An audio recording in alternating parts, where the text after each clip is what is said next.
Hey guys, it's Etch here, and today we have another episode of Howling Woods Wolf Sanctuary. So, you may have noticed out of the get-go that I have an entire mountain that I built off camera. Whoops, sorry. Um, that is, it's a mountain. I plan on having like this really beautiful vista point. You can kind of see the basis of it once I zoom out. Where like there's this path going over this waterfall, and it was gonna be really pretty, and it hopefully will be, but I'm still not finished. It's taking a long time. And I've just kind of, in this episode, I kind of jump around between projects. I've been working on the small quarantine-like area. I don't want to call it quarantine, but I don't know what else to call it. It's like a small area for them to exist when they're being introduced to the new wolves, or when new wolves are being introduced to the pack. So, like I said, I had to cut a lot of footage too, because I had a lot of footage that was too much. I can't post videos over 15 minutes after, given that I have a free account on YouTube. So, this is what I live with. But, so I'm doing a lot of rock work here, and I started talking about it, and then it moves. Here I'm doing a lot of the first bits of foliage within the mountainscape, I guess I would call it. Now, it looks a lot better with foliage, I will tell you that. A lot of the trees I feel like turned out really well. I had some like low-lying shrubs, that kind of thing, some moss. I actually replaced that flowering moss with just normal moss later. I don't know if that was on camera or not. Well, I know it was on camera, but I don't know if I cut it or not. But yeah, I feel like there's, it looked really, really good now that I have it done, but not done, but like now that I have it more fleshed out.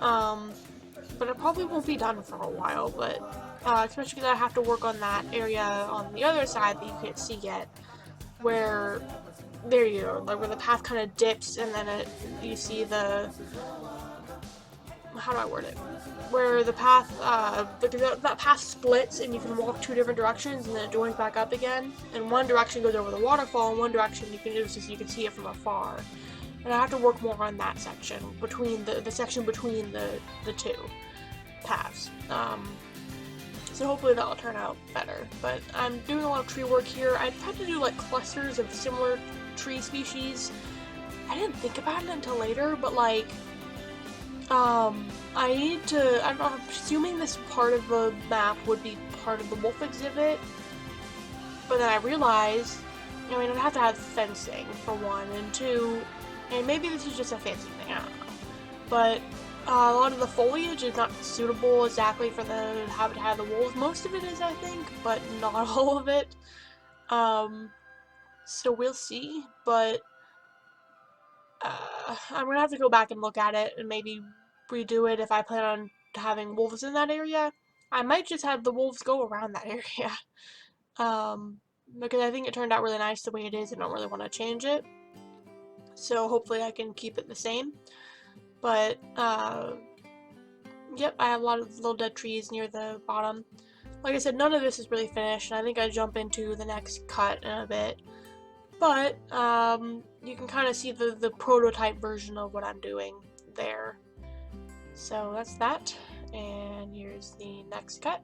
So here I'm actually working on like a little den for the wolves within the quarantine area. It's basically where they hide out.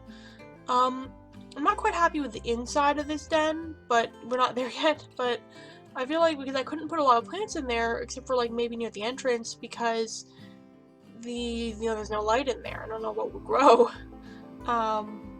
So we'll see. But I mean, there's enough light, like, but not. It doesn't get direct sunlight, so there's not a lot of light near the entrance. So yeah, but I end up spending a lot of time trying to get this big enough, but not too big, and also making it so hopefully the wolves can walk down into it. I'm thinking of having a real-time section in the next episode, hopefully, which I show off everything that we captured so far, and also in which I add some wolves that are temporary. They will not be final. They will not be the wolves that show up in our story section, but we add some wolves to fill in so I can make sure that everything is suitable for them, if it makes any sense. So I spend a lot of time on the inside. Sorry about the awkward camera angles. I swear it's not intentional. It just when you're working in underground spaces like this, it tends to do that. Where it just suddenly is like, oh hey, I'm gonna fly off into space. Kind of frustrating, but you know, if I have to live with it, you have to live with it too. So I don't think it's that bad once I speed it up, though. You can't really notice. But here I'm doing some terrain work, some terrain painting, adding some rocks. Hopefully it looks better than I think it does. I'm basically just adding rocks in like little crevices and corners and that sort of thing. I think it didn't look bad. I just didn't think it looked good either. So hopefully, like I said, it looks better than I think it does. I feel like because of the rock textures in the game are very repetitive, it's hard to break it up sometimes. I probably should have added some stuff on the ceiling, I don't know. But I think I do go back inside there and do some more work, but for now I'm doing some stuff on the outside. I feel like the actual outside of the den thing turned out really well. I don't think that wolf dens are actually that big. Typically, from what I understand, which isn't much, most of my research I did before we realized that captive wolves didn't exhibit the same behaviors as wild wolves necessarily. Oh, video choppiness. Oof. Anyway, so I think we didn't realize, you know, back then that, because I did a lot of my research when I was younger, so I'm still trying to correct some of those, what's the term? Some of those things that I knew that I don't know anymore. Correct some of the misknowledge that I have that's not really correct. And so I might say something that's incorrect, and that's why. Because I did most of my research when I was like 7 or 8, and now I'm not 7 or 8 anymore, and things have changed. I think that's about a statement of life, isn't it? Anyway, I'm veering way off topic. So I'm starting on the train work. For some reason, the train work on the inside got redone when I did the outside. Don't know why. Like I said, I have a few plants in there, as you just saw, but like mostly just like shrubs, ivy looking things.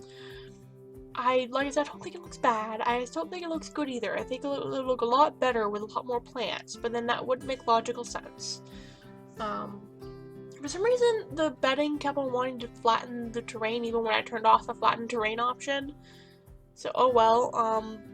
And also I couldn't angle it the way I wanted to. Like, I wanted to put it on a slope, but I couldn't. So that was kind of frustrating. But I think that's about the final rendition of the inside of the den. So here I'm adding a lot of trees, you know, there and here and there. Filling in space mostly. I mostly focus on eye lines. Is that eye lines? When it comes to foliage, if you can't see it most of the time, I'm not gonna deal with it, because honestly my computer cannot handle that. If I tried to place foliage so it looked good from all angles, not only would my computer not be able to handle it, I would die of stress. So, not happening.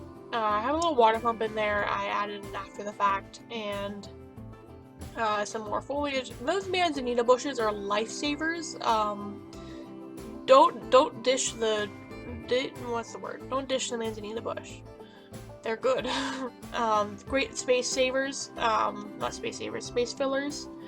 I love them so much. And they're apparently, my dad said, and he's not exactly an expert, but he used to live in an alpine environment in California, and he said there are a ton of manzanita bushes.